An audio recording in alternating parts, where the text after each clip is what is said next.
جس میں بہت بڑے بڑے ماڈرن جو آج کے پرنسپلز، وہ پرنسپلز طے کیے گئے تھے. وہ ریاست بنی تھی، اور وہ ریاست ایک ماڈل ایسا تھا کہ اس کے بعد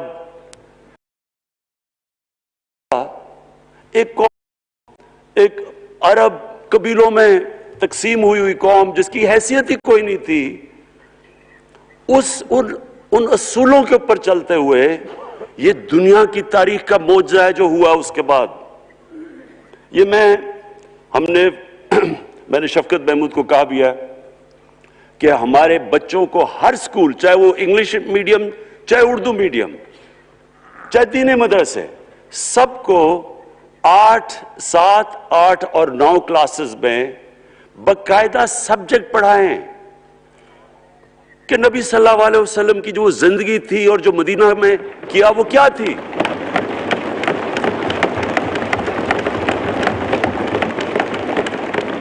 تاکہ ان کو پتہ چلے کہ اس ملک کا مقصد کیا تھا. بڑے لوگ جو پاکستان نہیں چاہتے تھے وہ کیا کہتے تھے؟ وہ کہتے تھے کہ پاکستان تو بن گیا تو آپ نے جو مسلمان ہندوستان میں رہ گئے ان کو آپ نے سیکنڈ کلاس سٹیزن بنا کے چھوڑ دیا ہے. آج بیچارے مسلمانوں سے کیا ہو رہا ہے وہاں؟ تو وہ لوگ کہتے ہیں کہ اگر پاکستان نہ بنتا تو مسلمانوں کی زیادہ طاقت ہونی تھی. ایک ہندوستان میں اس طرح مسلمانوں کا برا حال نہیں ہونا تھا جو آج ہے. یہ ایک آرگیومنٹ دی جاتی ہے. اور اگر ہم پاکستان کو جس مقصد کے لیے بنا تھا اگر ہم ادھر نہیں لے کے جائیں گے تو وہ ٹھیک کہہ رہے ہیں. یہ تو نہیں تھا کہ وہاں ٹاٹا برلا تھے جو اربوں پتی اور یہاں یہ شریف اور زرداری اربوں پتی بن جائیں. اس لیے تو نہیں پاکستان بنا تھا. یہ ایک بڑی ہمیں ری الائن کرنا چاہیے اپنے نظریے کی طرف. ہمیں اپنا رخ چینج کرنا چاہیے واپس کہ یہ بڑا عظیم خواب تھا پاکستان کا. اور وہ جو تاریخ تھی، وہ جو اصول انہوں نے سیٹ اپ کیے، جن لوگوں کی حیثیت ہی نہیں تھی، یہ تاریخ کا حصہ ہے کہ اس کے بعد انہوں نے دیکھتے دیکھتے 15، 20، 30 سالوں کے اندر دنیا کی امامت کی.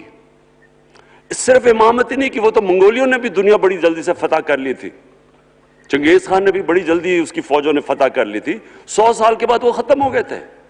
انہوں نے ایک دنیا کی عظیم سیولائزیشن، جو ٹاپ سائنٹسٹ تھے، سارے دنیا کے ٹاپ سائنسدان، ایک عظیم کلچر. اور سب سے بڑی بات جو آج میں یہ کہنا چاہتا ہوں، انہوں نے اخلاقیات، ایک اخلاقی ایک مورل سٹینڈرڈ سیٹ کی دنیا میں. جب مسلمان گئے انڈونیشیا اور ملیشیا، وہاں تو کوئی مسلمان کی فوج نہیں گئی، وہاں تو کوئی تلواروں سے نہیں فتح کیا. مسلمان تاجروں کا وہاں کردار دیکھ کے لوگ حیران ہو گئے کہ یہ کون لوگ آئے ہیں جو بالکل ان کی مورالٹی ایسی، نہ وہ کوئی دغا بازی کرتے تھے، نہ وہ کوئی دھوکہ دیتے تھے، اپنی زبان پہ کھڑے ہو جاتے تھے. لوگ ان سے امپریس ہو گئے کہ کون سی قوم ہے. دیکھیں اسلام ہم غلط فہمی میں ہیں، یہ سمجھتا ہے کہ جی تلوار سے اسلام پھیلا تھا. اسلام پھیلا تھا کہ وہ ایک انسان کے کیریکٹر کو ریفارم کرنے آیا تھا. ہم جب اللہ سے مانگتے ہیں، ہم نماز میں ایک ہی چیز مانگتے ہیں کہ اللہ ان کے راستے پہ لگا جن کو تو نے نعمتیں بخشی، ان کے نہیں جو غلط تباہی کے راستے پہ چلے گئے. صرف نماز میں ہم یہ چیز مانگتے ہیں، ہر روز ہم پڑھ کے یہ مانگتے ہیں. یہ 2 راستے ہیں، ایک ہے تباہی کا راستہ، ایک ہے عظمت کا راستہ. نعمتیں کس کو بخشیں؟ اللہ کے پیغمبروں کو. اور جو دنیا کا سب سے عظیم انسان، جو دنیا کا سب سے عظیم لیڈر، جس کو اللہ نے سب سے زیادہ نعمتیں بخشیں، ہمارے نبی صلی اللہ علیہ وسلم. نہ کبھی اس طرح کا انسان آیا ہے، نہ کبھی آ سکتا ہے. تو ہمیں راستہ بتایا کہ ایک ان کا راستہ ہے اور ایک دوسرا راستہ ہے، تباہی کا راستہ ہے. اور وہ جو ان کے راستے پہ چلتا گیا وہ ایک عظیم انسان بنتا گیا. ایک کتاب ہے، میں اپنے لوگوں کو ریکمینڈ بھی کرتا ہوں، کہ دی عرب کانکویسٹ، وہ پڑھنے والی کتاب ہے. اس میں بتاتے ہیں کہ جب مسلمان ایک دم دیکھتے دیکھتے دنیا میں پھیل گئے تو کوئی ایک آدمی نہیں تھا. ایک تو بڑے عظیم سپہ سالار تھا خالد بن ولید، لیکن وہ جو بھی بنتا تھا وہ جنرل عظیم بن جاتا تھا. وہ اس کتاب کے اندر لکھی انگریز نے ہے. وہ کہتے ہیں اس کی کوئی ایکسپلینیشن نہیں ہے کہ یہ کیسے ساری دنیا پہ چھا گئے. نہ ان کے پاس کوئی لیٹسٹ ویپنز تھے، ایک طرف رومنز تھے، دوسری طرف پرشینز تھے، وہ تو سپر پاورز تھے. ہتھیار تو ان کے پاس تھے.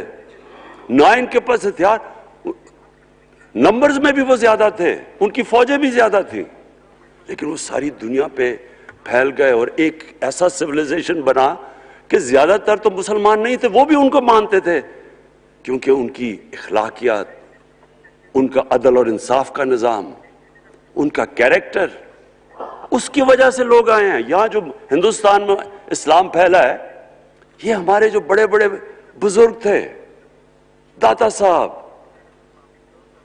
بلے شاہ، نظام الدین اولیاء اور بابا فرید، یہ لوگ تھے.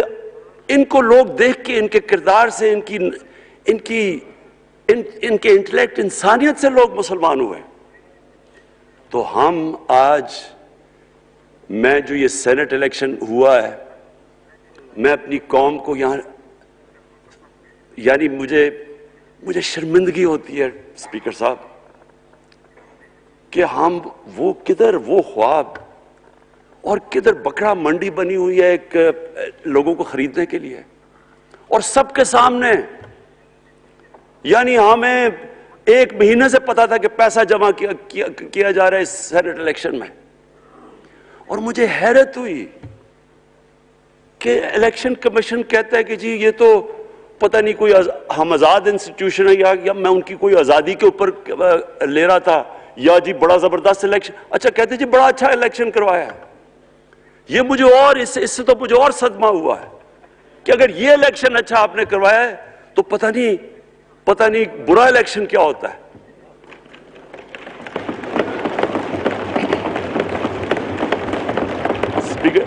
اسپیکر صاحب یہ دیکھیں، مجھے یہ افسوس یہ ہوتا ہے کہ ہم ایک چیز سمجھتے نہیں ہیں. ہم کہتے ہیں نا جی ہمارے معاشی حالات بہت برے ہیں. دیکھیں جی ہماری دنیا کے عظیم لیڈر نے ان کی اخلاقیات اٹھا دی تھی، صادق اور امین.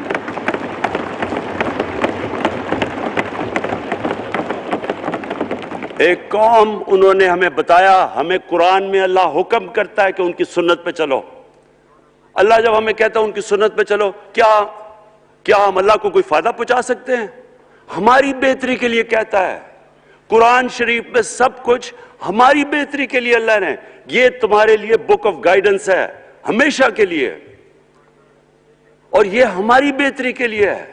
تو وہ جب ہمیں کہتا ہے کہ نبی صلی اللہ علیہ وسلم کے راستے پہ چلو، وہ ہماری بہتری کے لیے کہتا ہے.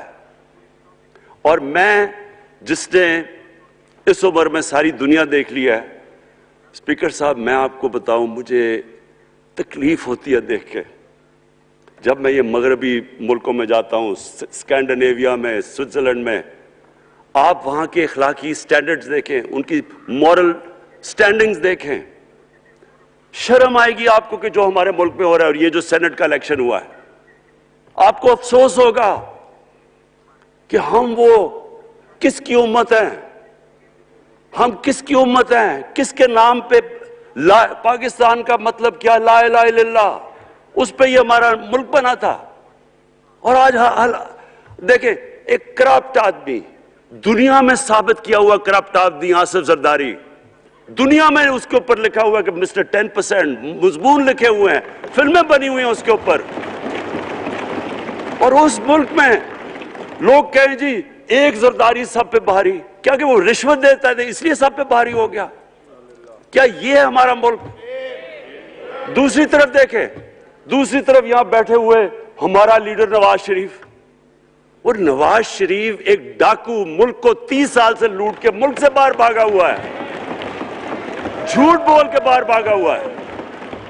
سارے ملک کے سامنے ہمیں کیبنٹ میں ہم نے 6 گھنٹے میں بتایا جی اس کو یہ بھی بیماری ہے، اس کو یہ بھی بیماری ہے، اس کو یہ بھی بیماری ہے. وہ شاید وہ جہاز پہ بھی نہ چڑھ سکے, وہ شاید مر جائے گا. شیرین کے آنسو آ گئے کیبنٹ میں, اور شیرین کے آنسو آنے آسان کام نہیں ہے اسپیکر صاحب. تو ہم نے اس کو وہاں جیسے وہ جہاز پہ چڑھا, جیسے وہاں گیا, وہ ایک دم ہی تبدیل, اور آج وہاں جا کے تقریریں کر رہا ہے, وہاں بیٹھ کے اسکیمیں کر رہا ہے, وہاں بیٹھ کے پلاننگ کر کے جی اسے اتنا پیسہ دو, ادھر پیسہ کھلاؤ. ساری ان کی ایک کوشش ہے, جب سے ہم 2.5 سال سے حکومت آئی ہے, یہ سارے بڑے بڑے ڈاکو اکٹھے ہو کے یہ سمجھ رہے ہیں کہ عمران خان کو کرسی کا اتنا شوق ہے کہ اس کے اوپر اتنا پریشر ڈالو کہ یہ جی ہمیں جس طرح جنرل مشرف نے NRO دیا تھا یہ بھی دے دے گا. جنرل مشرف, فوج اس کے نیچے, عدلیہ اس کے کنٹرول میں ساری. کیونکہ میں ادھر ممبر پارلیمنٹ تھا, اپوزیشن نہ ہونے کے برابر. جو اپوزیشن کے اندر جو مین آدمی تھا فضل الرحمان, وہ اس کے ساتھ ملا ہوا تھا, وہ 2 نمبر ہمیشہ سے تھا, رائٹ.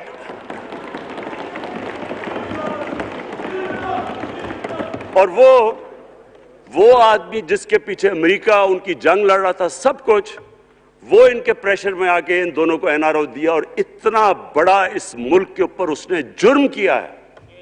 ان دونوں نے آ کے NRO لے کے دونوں ہاتھوں سے ملک لوٹا. اس کے بعد دونوں نے اس ملک کے اوپر 4 گنا زیادہ قرضہ چڑھایا. اسپیکر صاحب, 6,000 ارب سے ہمارا قرضہ جو ٹوٹل لائبلٹیز 30,000 ارب پہ پہنچا دی. آج ہمارے اوپر کیا مسئلہ ہے؟ ہمیں یہ قرضوں کی قسطیں دیتے ہوئے بیچارے لوگوں کے اوپر بوجھ ڈالنا پڑتا ہے. یہ جو مہنگائی ہے اس کے بعد میں بعد میں بات کرتا ہوں, لیکن میں پہلے یہ بات کمپلیٹ کر لوں کہ دیکھیں اسپیکر صاحب, میں یہ 2.5 سال سے تماشے دیکھ رہا ہوں. یہاں پہلے دن پرائم منسٹر بن کے پرائم منسٹر تقریر کرنے جا رہا ہے, کھڑے ہو کے تقریر نہیں کرنے دی. کیوں تقریر نہیں کرنے دی؟ کیونکہ ان کو پہلے دن سے ڈر تھا کہ یہ ہمارے جو کرپشن کے کیسز یہ معاف نہیں کرے گا. کرپشن کے کیسز ہم نے نہیں بنائے تھے اسپیکر صاحب, یہ سارے ان کے دور کے کیسز بنے ہوئے ان کے اوپر. آپس میں تو ان کا مکا تھا, اپنا نیب کا چیئرمین آپس میں مل کے کیسز ان کے بند کر رہا ہے. عدلیہ اس وقت کی عدلیہ وہ ان کے ہاتھ میں تھی, ان کو تو مسئلہ ہی کوئی نہیں تھا. وہاں $60 ملین آصف زرداری کا سوئٹزرلینڈ میں پڑا ہوا ہے, وہ جج کہہ رہا ہے کہ واپس لے کے آؤ. وہ یوسف رضا گیلانی جو یہاں سے سینیٹر بنا ہے, وہ پاکستان کا $60 ملین پڑا ہوا ہے سوئٹزرلینڈ میں, وہ جج کہہ رہا ہے کہ واپس لے کے آؤ. وہ کہتا نہیں جی میں نہیں خط لکھتا. بھئی آپ کے باپ کا پیسہ تھا, پاکستانی قوم کا پیسہ تھا, اس کے اوپر وہ ڈسکوالیفائی ہو جاتا ہے. وہ ایسے پھر رہا ہے جس طرح نیلسن منڈیلا کا ڈسکوالیفائی ہو گیا. اسپیکر صاحب, میں یہ چیزیں آپ کو اس لیے بتا رہا ہوں, میں تو ان کو 30 سال سے جانتا ہوں. دیکھیں, جب تک ہم اس ملک میں اپنی اخلاقیات ٹھیک نہیں کریں گے, مورل سٹینڈرڈز ٹھیک نہیں کریں گے, جب اس طرح کے الیکشن ہوں گے کہ کھل کے پیسہ چل رہا ہے اور ہم کہیں گے نہیں جی وہ پٹواری کیوں پیسے لیتا ہے, تو وہ تھانے دار کیوں پیسے لیتا ہے, وہ سرکاری نوکر, وہ تو بیچارہ جو نچلا طبقہ ہے وہ تو واقعی جس طرح شیخ رشید نے کہا ہے, مہنگائی جو بڑی ہے بیچارے لوگوں کی تنخواہ میں گزارا نہیں ہو رہا. ان کو ہم کہہ رہے ہیں کہ آپ بالکل ایماندار بنیں, اور یہ جن کا اتنا ان کے پاس پیسہ ہے اسپیکر صاحب, میں آپ کو یقین سے کہتا ہوں ان کو خود نہیں پتا کہ ان کا کتنا پیسہ باہر پڑا ہے. اتنے 30 سال سے چوری کر رہے ہیں یہ پیسہ, اور 30 سال سے پیسہ چوری کر کے اب ان کی کوشش یہ ہے کہ عمران خان کے اوپر پریشر ڈالو سارے چور مل کے کہ جی کبھی ہم گورنمنٹ گرا دیں گے, کبھی ہم وہ نکلاتے ہیں. آپ سوچیں فیٹف کے اوپر, اب فیٹف ہماری وجہ سے تو نہیں فیٹف پہ ہم گرے لسٹ میں آئے, یہ تو نون لیگ کے دور میں گرے لسٹ میں آئے ہیں. اب اگر فیٹف کی بلیک لسٹ میں پاکستان جاتا ہے تو یہاں سب کو پتا ہے کہ سینکشنز لگ جائیں گی. تو آگے مشکل سے ہم نے اکانومی کو سٹیبلائز کیا, مشکل سے. اگر بلیک لسٹ میں جاتا ہے تو اکانومی سیدھی نیچے. آج جو لوگوں کو مشکل پڑی ہوئی ہے, اور مشکل پڑی ہوئی ہے ہمارے لوگوں کو مہنگائی کی, اس کی وجہ یہ ہے کہ ہمارا روپیہ جو تھا تقریباً 107 روپے کا آج 160 روپے کا. تو جب روپیہ گرتا ہے تو ساری چیزیں باہر سے مہنگی ہو جاتی ہیں, پٹرول, ڈیزل, بجلی. اب بجلی کی آدھی بجلی ان سے باقی ڈالر کانٹریکٹس کے اوپر بجلی کے کانٹریکٹ سائن کیے ہوئے ہیں, وہ سب کچھ باہر سے. دالیں مہنگی, جو چیز باہر سے امپورٹ کرتے ہیں, گھی مہنگا, ساری چیزیں مہنگی ہو جاتی ہیں. تو یہ سوچ لیں کہ اگر ہمارے اوپر سینکشنز لگ جائیں, اگر ہمارے اوپر فیٹف کی سینکشنز لگ جاتی تو یہ تو آپ تو سوچ ہی نہیں سکتے کہ یہ ملک میں کیا حال ہونا تھا.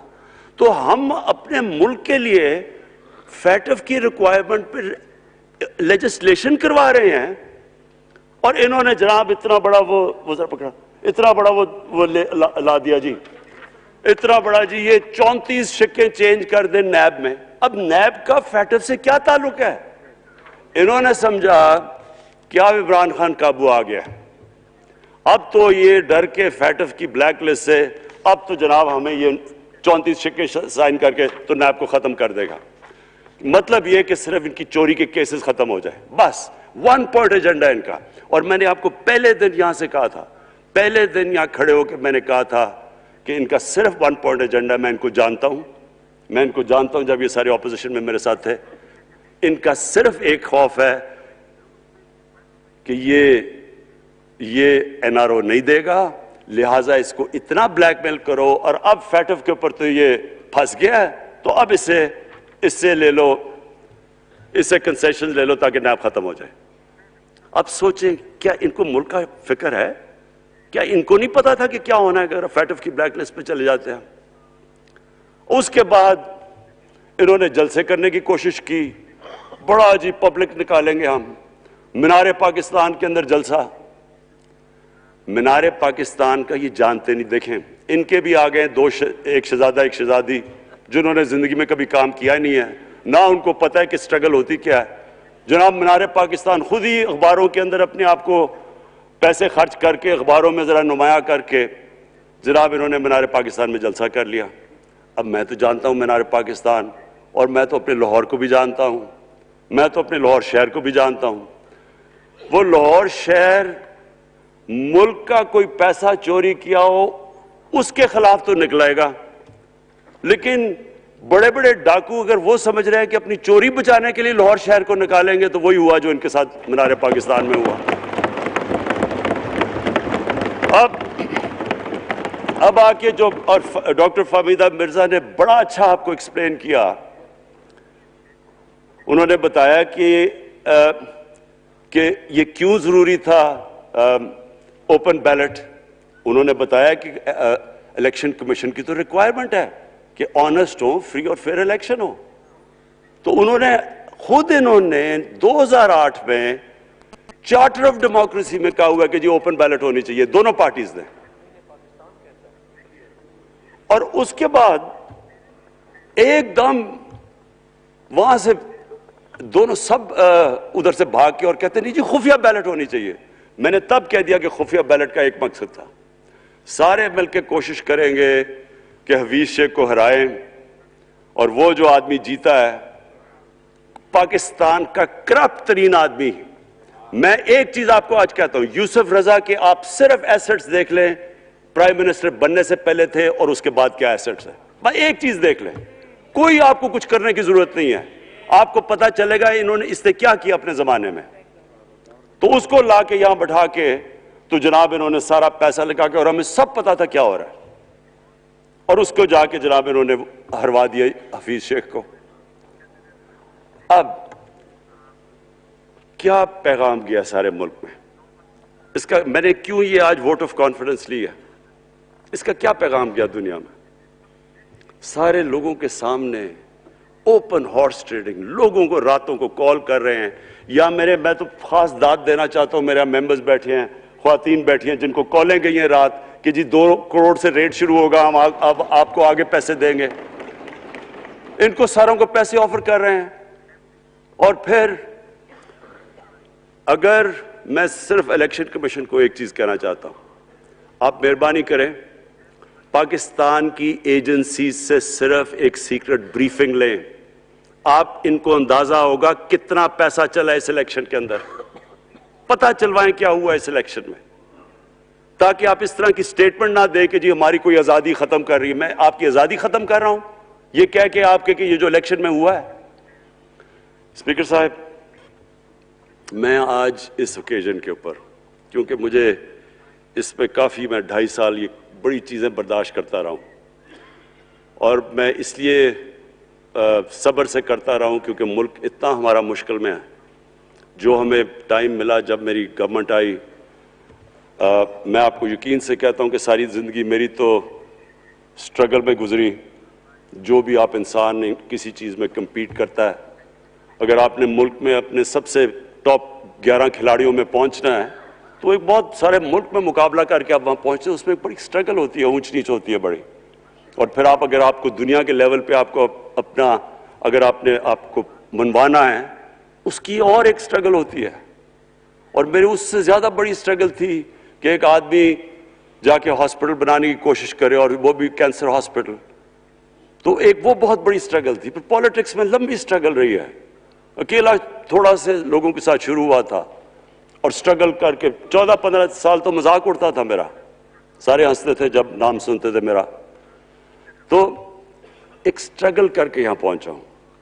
جو یہ 2.5 سال میں اسپیکر صاحب میں نے سٹرگل کی ہے، یہ میری زندگی کی سب سے مشکل سٹرگل تھی. اور کیوں مشکل تھی؟ کیونکہ جو یہ 10 سال میں اس کو ڈیکیڈ آف ڈارکنس کہتا ہوں، ایک ایک انہوں نے ادارہ تباہ کیا. صرف 10 سال پہلے اداروں کے حال دیکھ لیں، کوئی ادارہ اٹھا لیں، پی آئی لے لیں، ریلوے لیں. سٹیل مل 8 ارب روپے کا پروفٹ لے کے بیٹھی ہوئی تھی. 8 ارب روپیہ سٹیل مل میں پروفٹ تھا جب تک کہ زرداری نے ہاتھ نہیں مارا اس کو. اپنا وہ ریاض لال جی فرنٹ مین رکھ کے ہمارے سامنے، میرے پاس آئے لوگ چیمبر والے، انہوں نے کہا جی یہ سٹیل مل سستی بلٹس اس کو بھیجا، اس کے تھرو پیسے دے رہا ہے. وہ سٹیل مل آج بند پڑی ہے. ایک ایک ادارہ انہوں نے تباہ کیا، بھرتیاں کی لوگوں کی. وہ ادارے اتنے بڑے بڑے ہو گئے ہیں کہ وہاں پینشنز ہی اتنی آ گئی ہے کہ کچھ بچتا ہی نہیں ہے سیلریز اور پینشن کے بعد کے ادارے کو ٹھیک کر سکے. ایک ایک ادارہ تباہ کیا.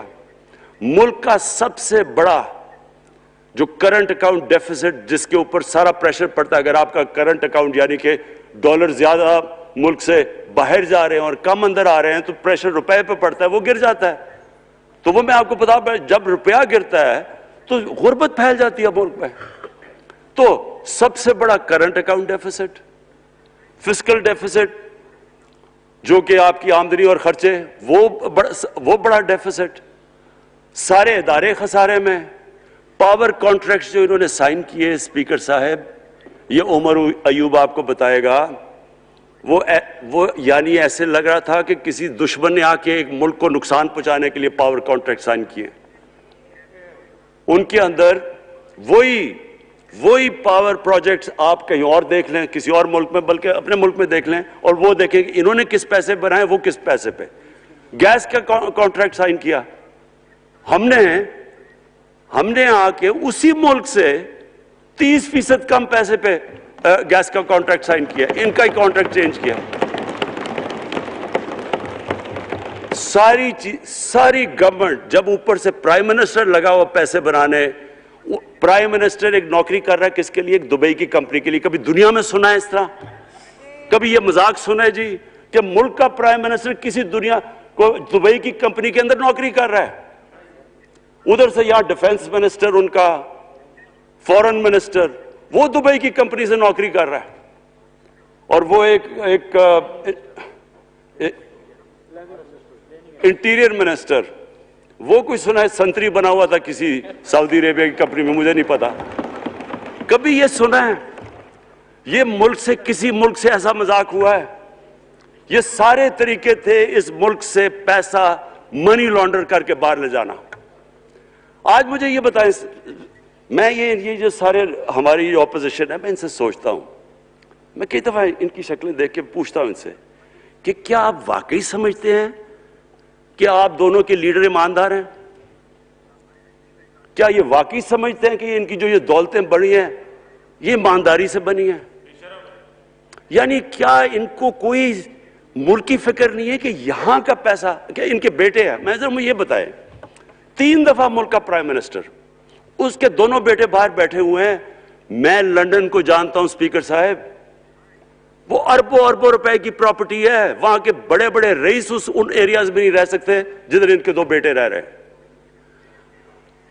ملک سے بھاگ گئے جی. ہم پاکستانی شہری نہیں ہیں. کیوں پاکستانی شہری نہیں؟ کیوں یہاں بتا ہی نہیں سکتے کہ وہ پیسہ کدھر سے آیا جو انہوں نے اتنی بڑی پراپرٹیز لی ہوئی ہے. اور یہ کچھ نہیں ہے جو انہوں نے بنامی پراپرٹیز لی ہوئی ہیں. کسی کو اندازہ ہی نہیں ہے ان کا کتنا پیسہ باہر پڑا ہے. زرداری کے پاس کیا تھا پہلے؟ اس کی جو باہر پراپرٹیز ہے.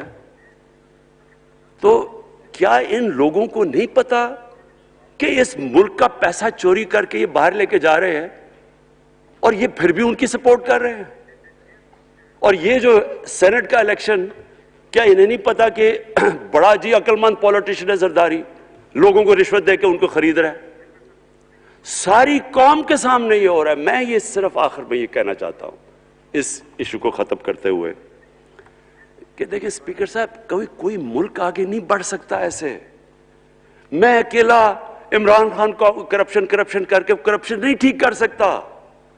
میں عدلیہ کو کیا، کیسز تو عدلیہ میں ہے یا نیب کے اندر ہے، میرا تو ان کے اوپر کوئی کنٹرول نہیں ہے. میں آج پاکستان کی عدلیہ کو اور نیب کو، جو آپ کو میری گورنمنٹ سے مدد چاہیے کنوکشنز کرنے کے لیے، ساری چیزیں ایک طرف، یہ اس ملک کا سب سے بڑا مسئلہ ہے. جب تک آپ لوگوں کو سزا ہی نہیں دیں گے،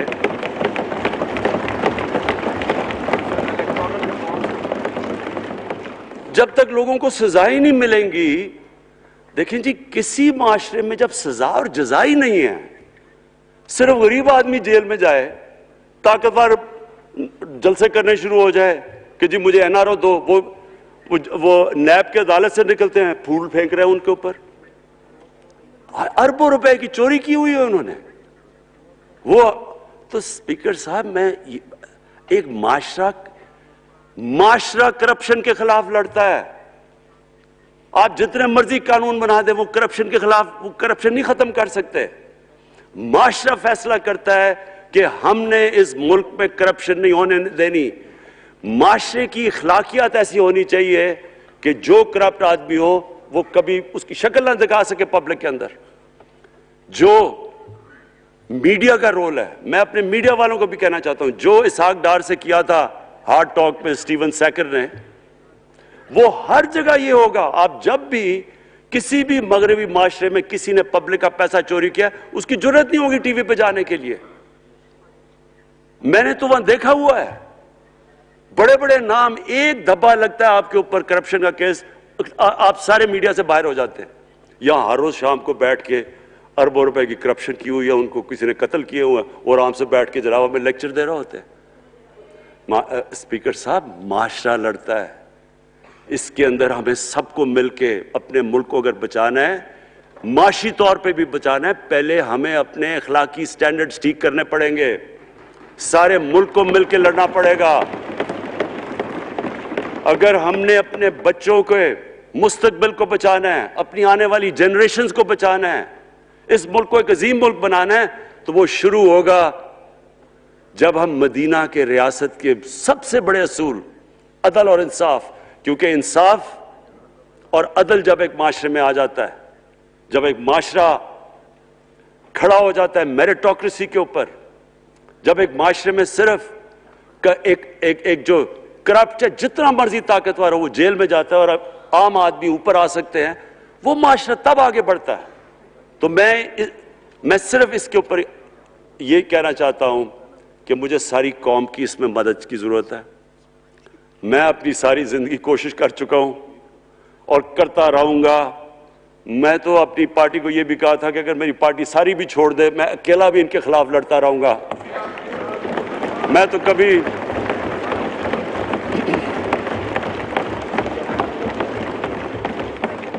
اسپیکر صاحب آخری گیند تک لڑنے والا کیپٹن تھا، آخری گیند تک لڑوں گا، وہ تو کبھی میں ہار مانوں گا نہیں. لیکن یہ وقت آ گیا ہے کہ ملک کو اپنے آپ کو بچانا ہے، آنے والی جنریشنز کو ہم نے بچانا ہے. ہم تب تک نہیں کر سکتے انفارچونیٹلی جب تک ہم سب مل کے فیصلہ کریں کہ یہ جو اوپر بیٹھے ہوئے ہیں، جنہوں نے 30 سال سے ملک کو چوری کر رہے ہیں، ان کو ہم بجائے وہ صحافی جا کے کہہ رہے ہیں جی ہائی کورٹ کے اندر کی جی اس کو تقریر کرنی دینی ہے. وہ نیلسن منڈیلا جو باہر بیٹھا وہ تقریر کرنا چاہیے جی, پتہ نہیں عوام کو سننا چاہیے کہ وہ یہاں سے بھاگا کیسے, اس کے پیسے کیسے. یعنی کہ میں حیران ہو گیا تب. اور اب سپیکر صاحب میں صرف مختصر بات کر دوں آگے کی. دیکھیں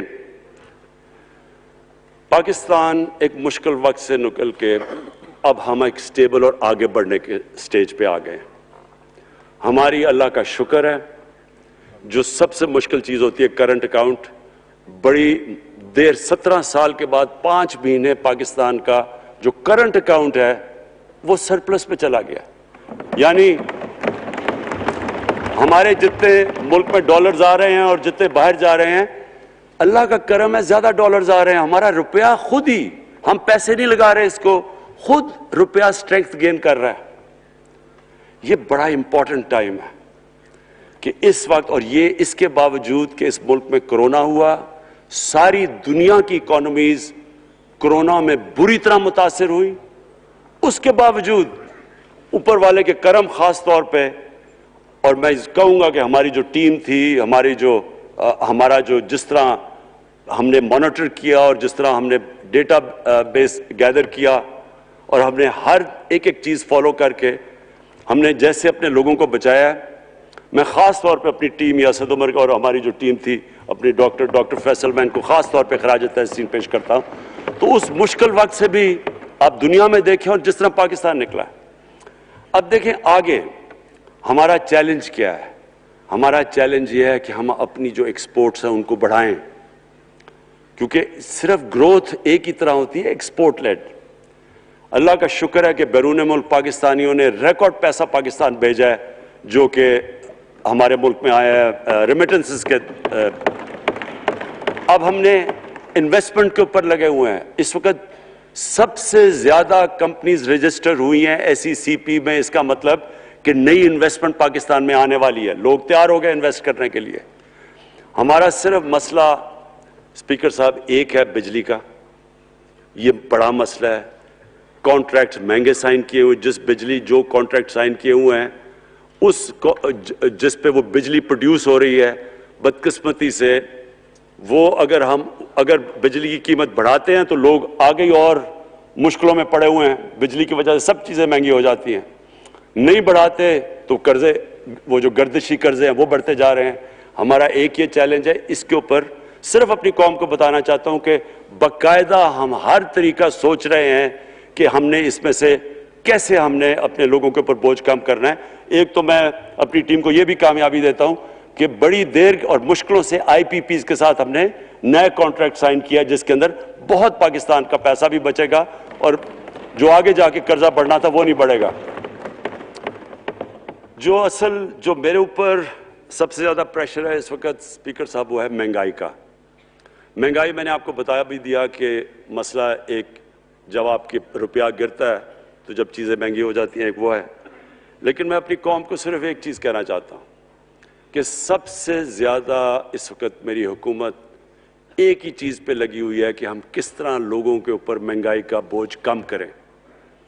اس کے لیے ہم بڑی بڑی چیزیں آپ کے سامنے لے کے آئیں گے آنے والے دنوں میں, جس میں کوشش یہ ہے کہ ہم اپنے ملک میں جو سارا نچلا طبقہ ہے ان کو سبسڈائز کریں, اپنے اساس پروگرام کے ذریعے ان کو ڈائریکٹلی ہم فنڈ کریں. یہ انشاءاللہ آپ کے ساتھ آئے گا. ابھی میں نے ایکسپیریمنٹ ایک اور شروع کر دیا, وہ 1 ہفتے تک ابھی ٹرائل پہ ہے کہ ہم ایک پروگرام لے کے آ رہے ہیں کوئی بھوکا نہ سوئے. ہم نے خاص کچنز بنائے ہیں, ایریاز چوز کیے ہیں جدھر سب سے زیادہ بھوک ہے, تاکہ ہم کم از کم جب تک ہماری ملک اٹھتا ہے اوپر, ہم کم از کم ان تک کھانا پہنچائیں کہ ہمارے ملک میں کوئی بھوکا نہ سوئے. اور یہ پوری میں کیمپین شروع کرنے لگا ہوں. ہیلتھ کارڈ پنجاب کے اندر اور پختونخوا میں, پختونخوا کی گورنمنٹ کو تو میں خاص مبارک دیتا ہوں کہ انہوں نے سارے اپنے پختونخوا کے لوگوں نے خاندانوں کو کور کر لیا ہیلتھ انشورنس سے.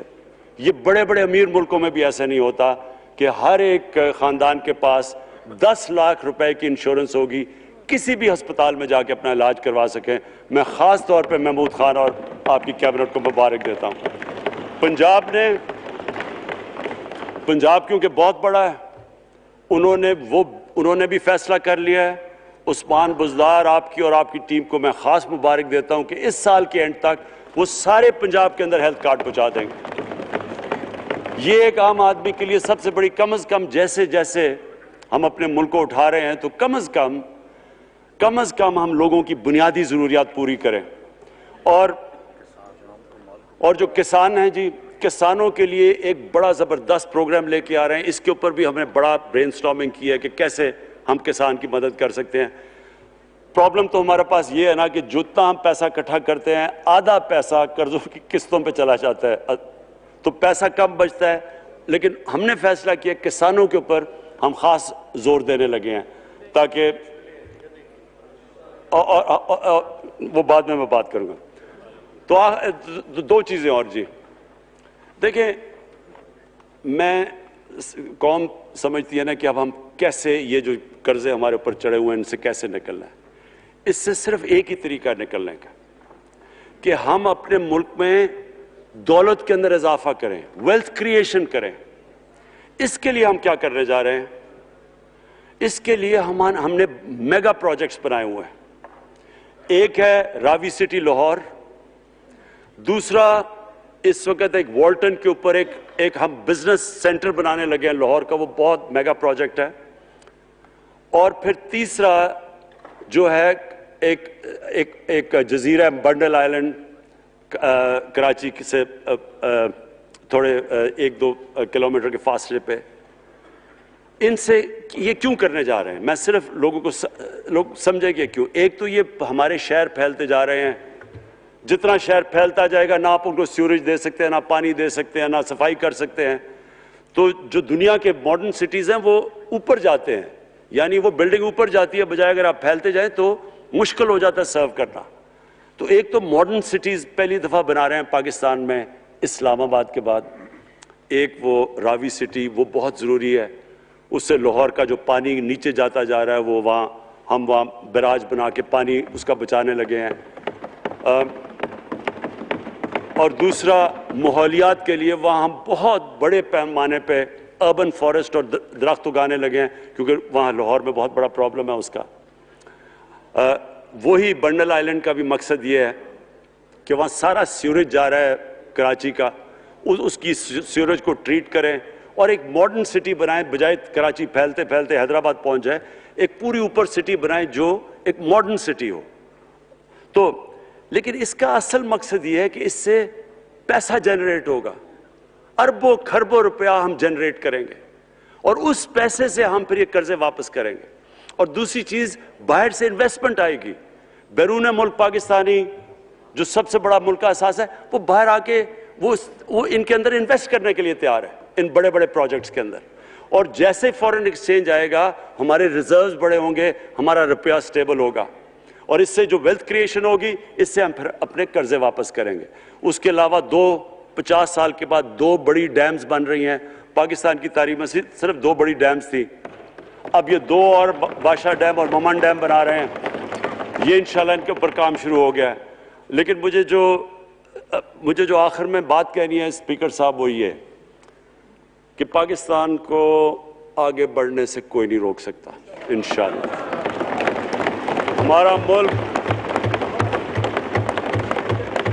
ہمارے ملک میں, کیونکہ میں شاید ہی لوگ اتنا اپنے ملک کو انہوں نے اس طرح دیکھا ہے جیسے میں نے سارا ملک پھیرا ہوا ہوں. اللہ نے ہر قسم کی نعمت دی ہے. اس ملک میں جو پوٹینشل ہے شاید ہی کسی ملک میں ہے. اس کا جو لوکیشن ہے جیو اسٹریٹجک وہ بھی شاید ہی کسی ملک کے پاس ہے. 12 موسم اللہ نے دیے ہوئے ہیں, یہاں اوپر سے لے کے نیچے تک کچھ بھی اگا سکتے ہیں. زرخیز زمین ہے جس کو ہم صحیح طرح استعمال نہیں کر پا رہے کیونکہ ہماری ساری پروڈکٹیوٹی بڑی کم ہے, ٹیکنیکس بڑی پرانی ہے. چائنا کے ساتھ مل کے اس طرف بھی ہم جا رہے ہیں کہ اپنی پروڈکٹیوٹی بڑھانے کے لیے.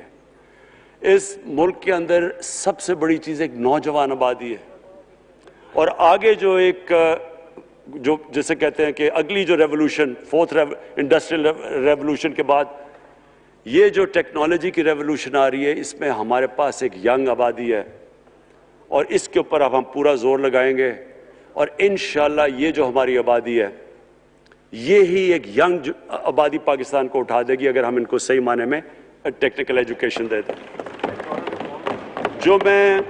جو میں الیکشن کمیشن کیونکہ بڑے ناراض ہو گئے تھے کہ میں نے کہا وہ الیکشن کے اوپر میرے کامنٹس تھے, میں ان کو یہ کہہ دوں کہ ہم نے یہ فیصلہ کیا ہے الیکٹرل ریفارمز کا. ہم اب ٹیکنالوجی کے اوپر وہ جو ای وی ایم مشینز ہیں الیکٹرانک مشینز لے کے آئیں گے.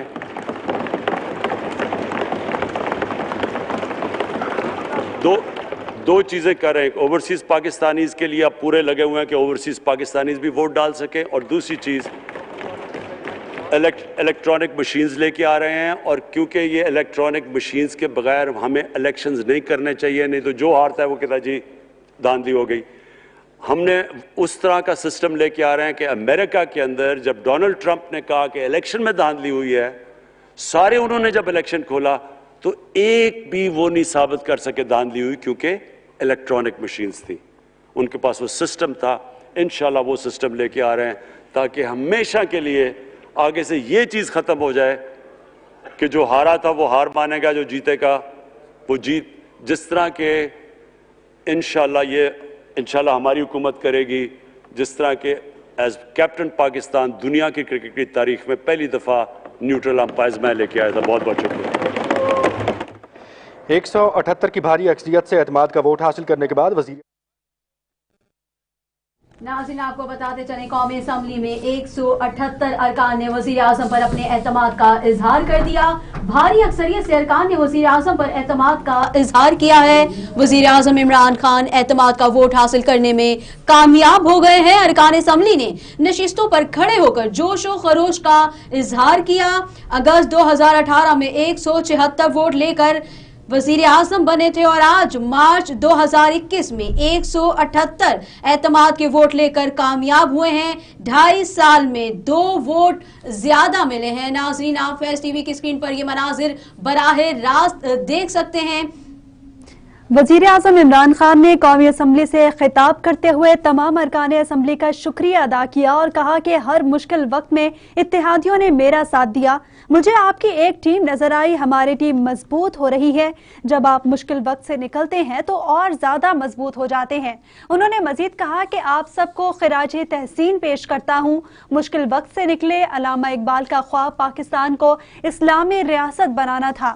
پاکستان اس لیے نہیں بنا تھا کہ شریف اور زرداری ارب پتی بن جائیں. اخلاقی گراوٹ آتی ہے تو معاشی تباہی آتی ہے. کوئی ایسا ملک بتا دیں جس کی اخلاقیات اوپر ہو اور وہاں غربت ہو.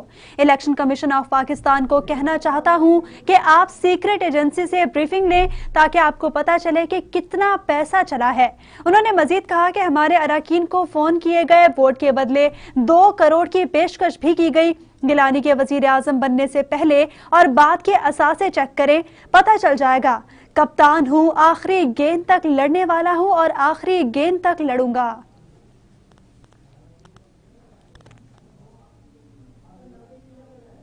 وزیر اعظم عمران خان نے اتحادیوں کا شکریہ ادا کیا. انہوں نے کہا کہ میں پارلیمنٹیرین اور اتحادیوں کا بھی شکریہ ادا کرتا ہوں. میں نے دیکھا کہ سینٹ کے الیکشن ہارنے کا آپ کو بھی افسوس ہے. انہوں نے کہا کہ اللہ کہتا ہے بڑا انسان بننا ہے تو مشکل حالات کا سامنا کرو.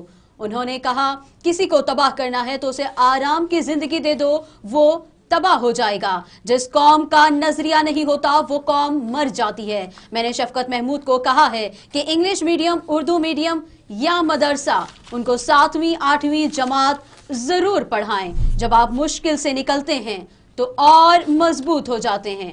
ملک میں لوگوں کو خریدنے کے لیے بکرا منڈی لگی گئی. وزیر اعظم عمران خان نے یہ بھی کہا, کہتے ہیں کہ بہت اچھا الیکشن کروایا گیا. اگر یہ اچھا الیکشن تھا تو برا الیکشن کیسے ہوتا ہے؟